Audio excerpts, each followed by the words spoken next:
आज हम बात करेंगे कि मंदिर में रखा हुआ लौटा जल क्यों इतना महत्वपूर्ण है और उसे किस सही तरीके से उपयोग में लाना चाहिए। साथ ही हम यह भी जानेंगे कि मंदिर में लौटा किस धातु का होना चाहिए, क्या पीतल, तांबा या कुछ और। कई लोग इस बारे में अनजाने में गलतियां कर देते हैं और बाद में उन्हें पछताना पड़ता है। इस वीडियो में हम आपको बताएंगे कि इन गलतियों से कैसे बचें, क्योंकि इससे नुकसान हो सकता है। मंदिर में एक लोटा जल हमेशा सही तरीके से रखना चाहिए। अब बात करते हैं घर के दीपक की।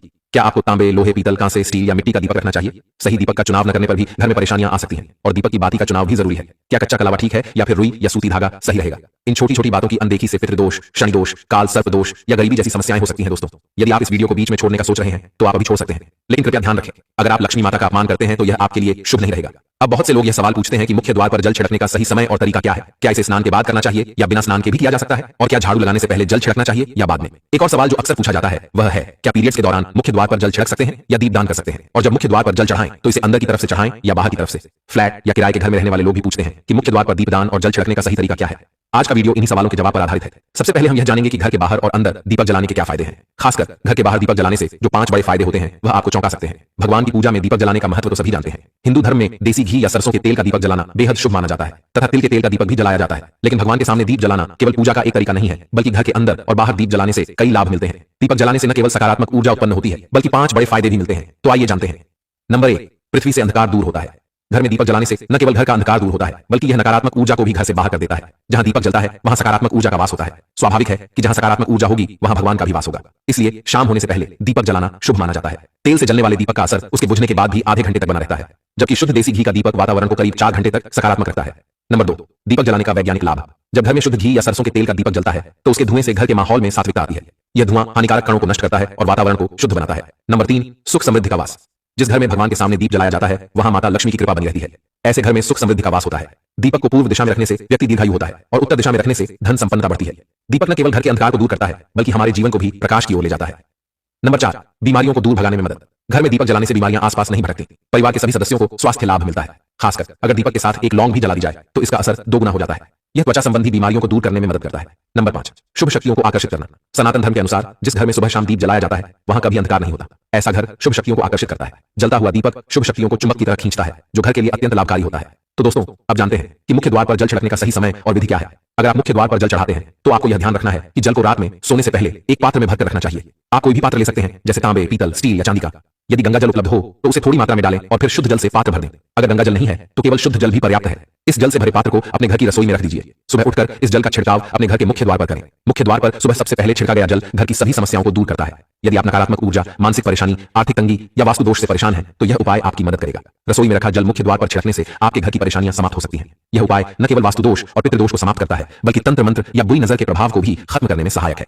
इस उपाय को नियमित करने से घर में सुख समृद्धि बनी रहती है और बीमारियों से भी मुक्ति मिलती है। आपको यह जल सूर्योदय से पहले मुख्य द्वार पर छिड़कना चाहिए। अगर सूर्योदय के बाद आप मुख्य द्वार को अन्य जल से धोना चाहें तो यह कोई समस्या नहीं है, लेकिन यह विशेष जल सूर्योदय से पहले ही छिड़क दिया जाना चाहिए। अब कई लोग पूछते हैं कि क्या यह जल छिड़कने से पहले स्नान करना जरूरी है या बिना स्नान किए भी इसे किया जा सकता है। देखिए, जो जल हम सुबह मुख्य द्वार पर छिड़कते हैं वह एक महत्वपूर्ण उपाय है। इसे स्नान करने के बाद करना आवश्यक नहीं है। सुबह जल्दी उठें, सबसे पहले रसोई में जाएं और पहले से रखे जल को लेकर मुख्य द्वार पर जाएं।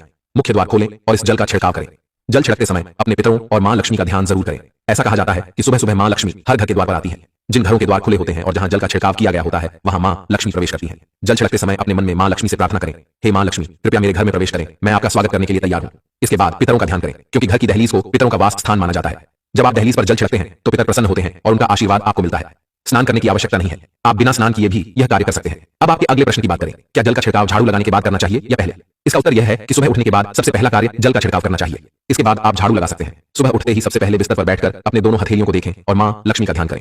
यदि चाहें तो निम्न मंत्र का उच्चारण कर सकते हैं, कराग्रे वस्ते लक्ष्मीः, कर मध्य सरस्वती, कर मूले तु ब्रह्मा, प्रभाते कर दर्शनम।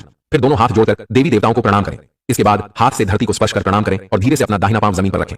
फिर रसोई में जाकर जल लें और मुख्य द्वार पर जल छिड़कें। जल छिड़कते समय मां लक्ष्मी और पितरों का ध्यान अवश्य करें। उसके बाद आप अपने घर के अंदर आकर अपनी दिनचर्या जैसे झाड़ू लगाना, स्नान करना आदि कर सकते हैं। अब कुछ लोगों का यह सवाल होता है कि क्या जल छिड़कने के बाद मुख्य द्वार की सफाई की जा सकती है? तो हाँ, आप ऐसा कर सकते हैं। पहले रसोई में रखा जल मुख्य द्वार पर छिड़क दें। इसके बाद अतिरिक्त पानी लेकर मुख्य द्वार की अच्छे से सफाई झाड़ू या पानी से कर सकते हैं। कुछ लोग पूछते हैं कि अगर वे फ्लैट या किराए के कमरे में रहते हैं तो जल का छिड़काव और दीपदान कहां करें? तो इसका उत्तर यह है कि आप जहां रहते हैं वहां के मुख्य द्वार को ही मानें। मतलब जिस दरवाजे पर आपका नाम लिखा हो या नेम प्लेट लगी हो वहीं जल छिड़कें और दीपदान करें। अगर आपके पास एक ही कमरा है तो कमरे के दरवाजे को मुख्य द्वार माने और वहीं पर यह उपाय करें। अब अगला सवाल यह है कि क्या पीरियड्स के दौरान मुख्य द्वार पर जल छिड़का जा सकता है और दीपदान किया जा सकता है? जल छिड़कने के लिए पीरियड्स का कोई असर नहीं होता। आप जल छिड़क सकती हैं, लेकिन दीपदान कार्मिक पूजा में आता है जो बिना शुद्धता के नहीं किया जा सकता। इसका मतलब यह है कि पीरियड्स समाप्त होने के बाद ही दीपदान करें। इसके अलावा कुछ लोग पूछते हैं कि मंदिर में जल रखना जरूरी है या नहीं और रखा हुआ जल क्या करना चाहिए। तो शास्त्रों के अनुसार घर के मंदिर में एक लोटा जल रखना बहुत जरूरी है। जल ऊर्जा को संचित करता है। जब आप पूजा करते हैं, मंत्र जपते हैं या भगवान से प्रार्थना करते हैं तो इन सभी की ऊर्जा उस जल में समाहित हो जाती है। यही कारण है कि मंदिर में जल रखना आवश्यक है। सुबह की पूजा के दौरान एक लोटा जल मंदिर में रखें और दीपक जलाएं। यह अग्नि और जल के संतुलन का प्रतीक है। पूजा के बाद इस जल का उपयोग शुभ कार्यों में करें, जैसे पौधों में डालना या घर में छिड़काव करना। यह सकारात्मक ऊर्जा को बढ़ाता है। सुबह की पूजा के समय हम मंदिर में जल रखते हैं। अगली सुबह जब आप पूजा करने जाते हैं तो सबसे पहले उस जल का उपयोग करें। आप पूरे घर में उस जल का छिड़काव कर सकते हैं। यह जल आपके घर को शुद्ध करता है क्योंकि यह सकारात्मक ऊर्जा से भरा होता है। इससे कई बीमारियां भी दूर हो जाती हैं और घर में नकारात्मक ऊर्जा का प्रवेश नहीं होता। अगर आप नियमित रूप से इस जल का छिड़काव करते हैं तो आपके घर की समस्याएं धीरे धीरे खत्म हो जाती हैं। कभी कभी लोग यह शिकायत करते हैं कि दवाइयां असर नहीं करती। ऐसे में अगर दवाइयों के साथ साथ रोगी को इस जल से पानी दिया जाए तो दवाइयां जल्दी असर करने लगती हैं। इसी तरह अगर परिवार में कलह और झगड़े रहते हैं तो परिवार के सभी सदस्य इस जल को थोड़ा थोड़ा पी सकते हैं। इससे धीरे धीरे सकारात्मक विचारों का प्रवाह शुरू होता है और घर में शांति और समन्वय आता है। अगर आपका कोई व्यापार है या दुकान है तो इस जल का थोड़ा सा छिड़काव वहां भी करें। यह आपके व्यापार को सफल बनाता है और किसी भी तरह की परेशानी से बचाता है क्योंकि यह जल बेहद सकारात्मक ऊर्जा से भरा होता है। अब बात करते हैं कि मंदिर में जल क्यों रखा जाता है। जल को अमृत माना जाता है और यह देवी देवताओं के लिए विशेष महत्व रखता है। मंदिर में एक लोटा जल रखना उतना ही आवश्यक है जितना कि आप रोजाना भोजन करते हैं। जब हम भगवान की पूजा करते हैं तो तांबे या पीतल के पात्र में एक लोटा जल जरूर रखना चाहिए। यह जल एक सागर की तरह होता है और हमारे जीवन के दुखों को समाप्त करने में मदद करता है। यदि कोई व्यक्ति भगवान को रोजाना भोजन नहीं कर सकता तो वह मंदिर में एक लोटा जल रख सकता है जिससे उसकी पूजा पूरी होती है, ताकि भगवान इसे ग्रहण करें और यह जल रूपी प्रसाद अगले दिन सुबह आप प्रसाद समझकर ग्रहण करें। लेकिन याद रखें, मंदिर में रखा जल कभी भी तुलसी में अर्पित नहीं करना चाहिए क्योंकि यह जल सभी देवी देवता ग्रहण करते हैं। हाँ, अगर आपके घर में लड्डू गोपाल या राधा कृष्ण है और आप एक लोटा जल उनके लिए अर्पित करते हैं तो आप अगले दिन यानी सुबह के समय वह जल तुलसी में चढ़ा सकते हैं। मंदिर में रखा जल अगले दिन यानी सुबह अपनी आंखों को धोने के लिए प्रयोग करें। इससे आंखों की रोशनी बढ़ती है और आंखों की बीमारियां दूर होती हैं। शास्त्रों के अनुसार जो लोग मंदिर में एक लोटा जल भरकर नहीं रखते उनके घर में अकाल पड़ जाता है, घर की स्थिति खराब हो जाती है, परिवार में मुसीबतें आ जाती हैं और गरीबी का सामना करना पड़ता है।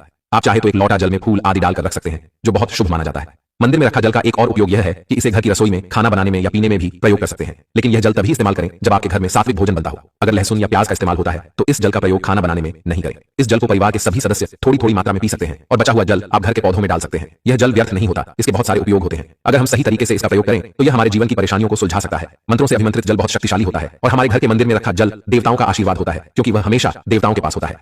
इस जल में सभी सकारात्मक शक्तियां समाहित होती हैं और अगर हम इसका सही प्रयोग करें तो यह हमारे जीवन में सकारात्मक परिवर्तन ला सकता है। मतलब आप जल को पीने, खाना बनाने, घर में छिड़काव करने में इस्तेमाल करते हैं तो इससे हमारी समस्याओं का समाधान होता है। और अगर कोई भी कार्य नियमित तौर पर किया जाता है तो हमें उसका लाभ जरूर मिलता है। कभी कभी करेंगे तो उतना लाभ दिखाई नहीं देगा, लेकिन अगर आप नियम बना लें कि हर रोज उसी जल से घर में छिड़काव करना है, घर के हर व्यक्ति को थोड़ा थोड़ा पीने के लिए देना है, बचा हुआ जल पौधों में डालना है, दुकान पर छिड़कना है, व्यापारिक स्थल पर छिड़काव करना है, बच्चों की किताबों और तिजोरी में छिड़काव करना है, तो आपको निश्चित ही चमत्कार देखने को मिलेगा। इसी तरह से जो रसोई में रखा हुआ जल होता है उसका छिलका आप अपने घर के मुख्य द्वार पर रखें तो इसका लाभ बहुत जल्दी दिखाई देगा। लेकिन इसे अपने रूटीन में शामिल करना होगा और प्रतिदिन नियम से यह कार्य करना होगा, तभी आपको लाभ मिलेगा। कई लोगों के सवाल होते हैं कि मंदिर में रखा जल जब हम अगले दिन उठाते हैं तो उसमें कभी कभी कीड़े मकोड़े पड़ जाते हैं, तो क्या हम उसे ढक सकते हैं? हाँ, आप उसे पूजा के बाद किसी प्लेट या कटोरी से ढक सकते हैं। जब आप अगले दिन उस जल को उठाएंगे तो वह बिल्कुल शुद्ध और साफ सुथरा होगा। आप इस जल का प्रयोग किसी भी कार्य में कर सकते हैं। जब भी आप घर के मुख्य द्वार पर जल छिड़काव करें तो गणेश जी का मंत्र ओम गणपतये नमः जरूर बोलें और जो हमने आपको वीडियो में बताया है उसे ध्यान से समझकर अपने घर के मुख्य द्वार पर जल का छिड़काव करें। अब जानते हैं कि दीपक किस पदार्थ का होना चाहिए, लोहे का, तांबे का, पीतल का, कांसे का, स्टील का या मिट्टी का। आखिर घर में कौन सा दीपक रखना शुभ माना जाता है? अगर गलती से भी घर में गलत पदार्थ का दीपक रखा है तो पूरा घर अस्त व्यस्त हो जाएगा, कंगाल हो जाएगा और बर्बाद हो जाएगा। देखिए, स्टील के दीपक में पूजा करने से घर में शनि को नाराज किया जाता है। लोहे के दीपक से भी पूजा नहीं करनी चाहिए क्योंकि इससे घर में गरीबी आ जाती है। बाजार में लुभाने के लिए कांच के दीपक भी आ गए हैं, लेकिन बिल्कुल भी गलती से भी घर में कांच का दीपक न लाएं, नहीं तो राहु केतु आपके घर में आ सकते हैं और घर बर्बाद हो सकता है। कांच का दीपक शनि और राहु को नाराज करता है। तांबे का, पीतल का और मिट्टी का दीपक धन की देवी लक्ष्मी को आकर्षित करता है। घर में कोई भी अन्य प्रकार का दीपक लाना सही नहीं माना जाता। पीतल और मिट्टी के दीपक को शुभ और मंगलकारी माना जाता है क्योंकि यह शनि और राहु केतु को प्रसन्न रखता है, साथ ही मंगल ग्रह का भी असर कम करता है। कच्चा कलवा और रुई से जलने वाला दीपक सर्वोत्तम होता है। जो लोग सूती धागे से हाथ पर बांधने वाली बाती तैयार करते हैं उनके घर में समस्याएं और गरीबी आ सकती है। रुई और कच्चा कलवा का दीपक ही शुभ माना जाता है। अब जानते हैं मंदिर में घंटी क्यों बजाई जाती है। शंकर के मंदिर में घंटी बजाने का उद्देश्य क्या है? ताली क्यों बजाई जाती है? शास्त्रों के अनुसार जब भी आप मंदिर या घर में घंटी बजाते हैं तो शिव महापुराण, लिंग पुराण और विष्णु पुराण में कहा गया है कि घंटी का नाद करते ही जितने तीर्थ हैं, साधक जो साधना कर रहे हैं, जप और तप हो रहे हैं, जितने दान किए जा रहे हैं, उन सभी पुण्यों का फल उस समय आपके खाते में जमा हो जाता है। अब मंदिर में ताली बजाने का महत्व भी समझें। जब लोग भजन कर रहे होते हैं, साधना में होते हैं, अभिषेक कर रहे होते हैं या पूजा में व्यस्त होते हैं तो 3 बार ताली बजाने से उनका पूरा पुण्य हमारे खाते में आ जाता है, जिससे हमारा भाग्य उज्जवल हो जाता है। एक महत्वपूर्ण बात यह है कि घर में गरुड़ घंटी का नाद करना बेहद शुभ माना जाता है, मगर बच्चों को खेल के तौर पर घंटी नहीं दी जाती क्योंकि घंटी का नाद करते समय सभी का पुण्य हमारे खाते में आ जाता है। इसलिए घंटी का नाद केवल पूजा और भजन के समय ही करना चाहिए, इसे खेल खिलौने के रूप में न लें। मंदिर में घंटी बजाने का तरीका भी महत्वपूर्ण है। यह हमेशा प्रेम और श्रद्धा से बजानी चाहिए, न कि जोर जोर से। कई बार लोग मंदिर का पट बंद होने के बाद भी घंटी बजा देते हैं जिससे पाप लगता है। अगर भगवान मंदिर में विश्राम कर रहे हैं तो उस समय घंटी बजाना घोर पाप माना जाता है। मंदिर बंद होने पर घंटी को रस्सी से बांध दिया जाता है ताकि वह न बजे।